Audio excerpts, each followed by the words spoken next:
let's say you're triggered, you're intensely triggered, you feel the sensations of limitation. You give that to the cameraman as well. You give that to the great I am. You give that to the I consciousness. Because where is it happening? The feeling of your body feeling triggered and your emotions being triggered and your nervous system freaking out, all of that is being registered. Consciousness is responsible for that observation. It's being experienced by the I am. So give it away, project it. It belongs to that presence, that consciousness, that beingness. And then again, what happens is you put your sense of me right here somewhere. So you suddenly are back in that space where you see, first of all, I'm not this. This all happens inside of the I am. The I am could also be visualized as a snow globe or a sphere inside of which everything happens. And the feeling of consciousness then would simply be, or I am consciousness would be the edge of that bubble, the substratum, what the bubble is made of. That's the feeling of presence, consciousness, isness, beingness, I am, I exist. But since you give even that away and you visualize it outside of yourself, you actually place yourself slightly above it experientially. I mean, I'm just totally projecting onto you that that you'll have the same experience as I do. But mechanically, I believe we're all the same. So it works the same for everyone. So at least give it a shot, see if it works. And you can do it right now. Something is aware of your body hearing my voice. Now, it's very tempting to believe that it's you that is receiving my voice outside yourself. But the sensation of you over here, the world or me out there, I am out here, right? You're out there, or you're out here, I'm out there for you. All of that is just a sensation. But you're fooled by it. You're thinking from inside of the sensation, so it seems real. But if you observe it from outside the sensation, you see the feeling of separation is not separate from the I am. So you can feel as separate as your mind wants to create the feelings of separation. A feeling of separation happens, let's say you're having a feeling, it's happening inside the I am. It's non-separate from the observer, from the consciousness. So it resolves everything.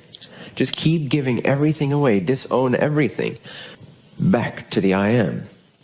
It's such a simple practice, and it starts to work. You'll see. You got to try it out. Again, all you do when you give away your pleasure or you give away your pain to the I am, all you're doing is you're setting yourself free from the body identification, because you're giving whatever your feelings you're having, you're giving it away to God, to isness, to presence, to the bubble of consciousness, to the experiential realm of the creator, to the perceiver, to the experiencer, to awareness, whatever you want to label that which remains when you're not thinking or before you start using words. That sheer, simple existence, that feeling of I am, which is the first concept, it's the first principle, it's the first creation. And it's the only creation, because everything else happens inside of it. The I am is the first, only, and final when you're on your way back. When you're on your way down, when you begin the process of evolution, the isness, the beingness, the presence, the consciousness, it's the first manifestation. Even though it looks like there's other consequent manifestations, you begin to realize it's all one manifestation. So it's the first, the only, and then when you go back to go beyond it, you realize it is the final concept. So when you let go of thoughts and you give it all away to the primary concept, then you're free from all the variety, from all the chaos, from all the identification and separation beliefs. And you start to feel the sense of inclusiveness, everything dancing inside of the beingness somehow, including your body.